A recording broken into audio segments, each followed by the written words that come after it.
কিছুদিন আগে একটা নিউজ দেখলাম, ওই যে লন্ডনে বসে জনাব তারেক রহমান সাহেবকে আমি ধন্যবাদ দিতে চাই, উনি সংবাদ শোনা মাত্রই ওনার দলের অনেক চাঁদাবাজকে উনি বহিষ্কার করেছে।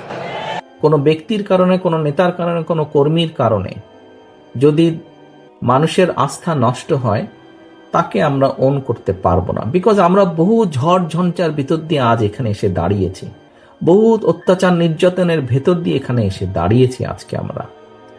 কাজেই আমাদের পক্ষে আর সম্ভব না যে কেউ নিজের বিষয়, নিজের স্বার্থ নিয়ে এমন কিছু করবে যেটা দলের স্বার্থকে আঘাত করবে, ক্ষতিগ্রস্ত করবে। তাকে আমাদের পক্ষে টানা সম্ভব না। আই ডু অ্যাপ্রিসিয়েট প্রতিটি দলের এরকম ইনিশিয়েটিভ নেওয়ার দরকার আছে না নাই? যে কোনো দলে এই প্র্যাকটিসটা থাকার দরকার আছে না নাই? চাঁদাবাজদের সাথে আপনারা নিজেদেরকে মুক্ত ঘোষণা করবেন যে এরা আমার দলের কর্মী হতে পারে না।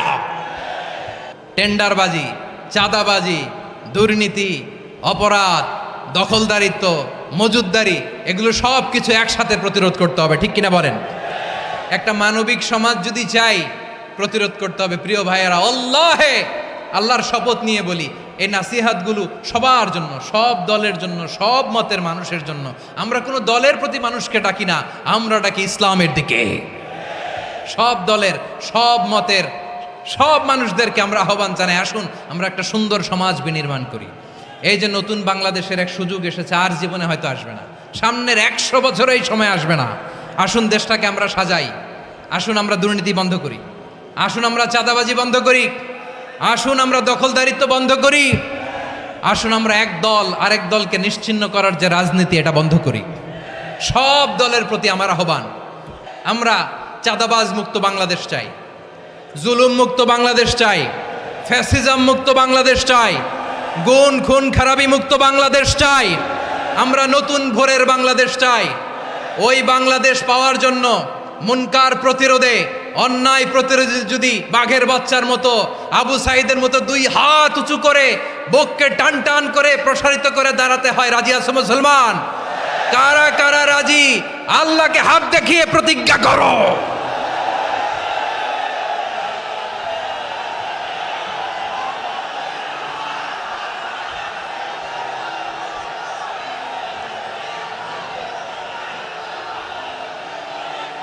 আমার প্রিয় ভাইয়েরা, বসুন বসুন আমার ভাইয়েরা।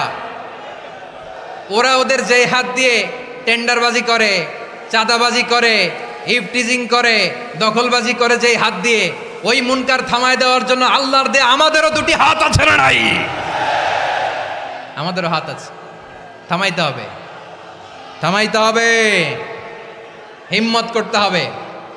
আমার প্রিয় ভাইয়েরা, না থামালে আমরাই ডুববো শেষমেশ। আমাদের বাঁচার জন্য হইলেও থামাইতে হবে। রব্বুল আলামিন বলেন, ওয়াত্তাকু ফিতনাতাল লা তুসিবান্নাল্লাযীনা যালামু মিনকুম খাসসা। ও আমার গোলামেরা, ওই আযাবকে ভয় করো যে আযাব যখন আমি জমিনের বুকে পাঠাই, শুধু জালেমদেরকেই মারি না, আলেমদেরকেও মারি। আযাব যখন আসে তখন শুধু জালিমই মরে না, আলেমও মরে। জানেন, মুসা আলাইহিস সালামের পায়ে একবার একটা লাল পোকা কামড় দিয়েছে, লাল পিঁপড়া। লাল পিঁপড়া কামড় দিলে খুব আরাম লাগে না? কি লাগে? হ্যাঁ, জলে না? লাল একটা পিঁপড়া কামড় দিছে, তো উনি রেগে মেগে পাশি দেখে লাল পিঁপড়ার বাসা, পা দিয়ে ডলে মুছে সবগুলো পিঁপড়া মেরে ফেলছে। এই ঘটনাটা আল্লাহ ঘটিয়েছেন এজন্য। মুসা আলাইহিস সালাম ছিলেন কালিমুল্লাহ, সরাসরি আল্লাহর সাথে কথা বলতেন। তিনি আল্লাহকে জিজ্ঞেস করেছিলেন, আল্লাহ তুমি যখন কোনো জনপদে আযাব পাঠাও, শাস্তি দাও, ওখানকার শুধু জালেমরাই তো মরে না, ভালো মানুষগুলাও মরে, তো আযাব দিবা মুশরিকদের উপর দিবা, অবাধ্যদের উপর দিবা, ভালো মানুষগুলারে মারো কেন? আল্লাহ বললেন, মুসা তোমার যে কামড় দিছিল পায়ের মধ্যে পিঁপড়া, কয়টা পিঁপড়া? জোরে বলেন। একটা পিঁপড়া, তো সবগুলারে মারলা কেন? রেগে মেগে পুরো পিঁপড়ার বাসা ভেঙে ম্যাসাকার করলা কেন? এই মুসা, আমি যখন অ্যাকশনে যাই, আমি যখন শাস্তি দেই, তখন এত বাস বিচার করা হয় না, বাস বিচার করা যায় না। যখন অ্যাকশনে যাওয়া হয়, ওইটা ডাইরেক্ট অ্যাকশন হয়ে যায়। চিল্লায় বলো ঠিক কি না? এজন্য আমাদের বাঁচার জন্য হলেও এই পাপ থামাতে হবে, এই শয়তানের অট্টহাসি থামাতে হবে, অন্যায় অপরাধ সমাজ থেকে আমাদের থামাতে হবে, কারণ আযাব আসলে ওরাও মরবে, আমরাও মরব। একটা জাহাজ 2 তলা, আপনি আছেন 2য় তলায়, শুনতেছেন? শুনতেছেন? জাহাজ কয় তলা? আপনি কোন তলায়? 2য় তলায়। নিচের তলার কিছু লোক জাহাজের তলা ছিদ্র করতে আরম্ভ করছে। কি ছিদ্র করতেছে? আচ্ছা, জাহাজের তলা ছিদ্র করলে তলা দিয়ে কি ঢুকে? এখন আপনি যদি বলেন আমার কি, আমি তো 2 তলায়, আমার কি, আমি তো সেফ, আমি ইন দ্য সেফ জোন, আমি তো ভালো আছি, আমি তো ভালো আছি, ওরা ছিদ্র করে ওরা মরবে। আসলে কি শুধু ওরা মরবে, নাকি তলা ফুটো হলে ভিতরে পানি ঢুকলে আপনারও সলিল সমাধি হবে? তলা দিয়ে যখন পানি ঢুকবে, জাহাজ ডুবলে আপনিও মরবেন। এজন্য নিজে মরার আগে ওই পাগলগুলোর নিচতলায় যে থামাতে হবে, চিল্লায় বলেন ঠিক কিনা? এজন্য আল্লাহ বললেন মুনকার প্রতিরোধের দায়িত্ব সমাজের টপ টু বটম সবার।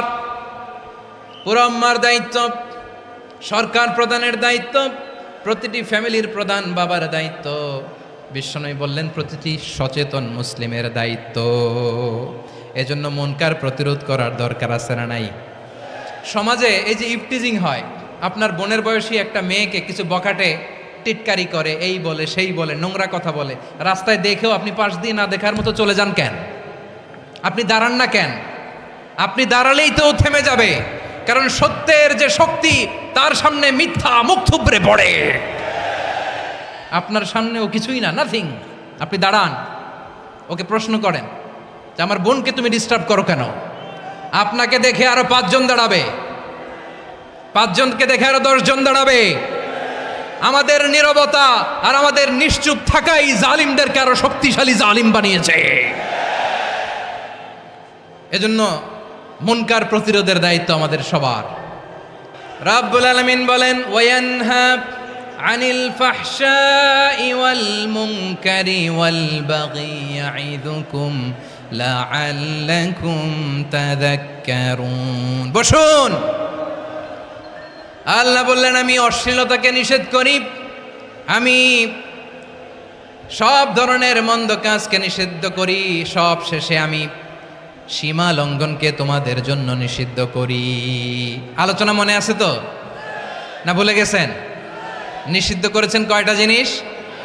1 নম্বরে অশ্লীলতা, 2 নম্বরে মুনকার তথা সব মন্দ কাজ, 3 নম্বরে আল বাগি সীমা লঙ্ঘন, ক্রসিং দ্য লিমিট।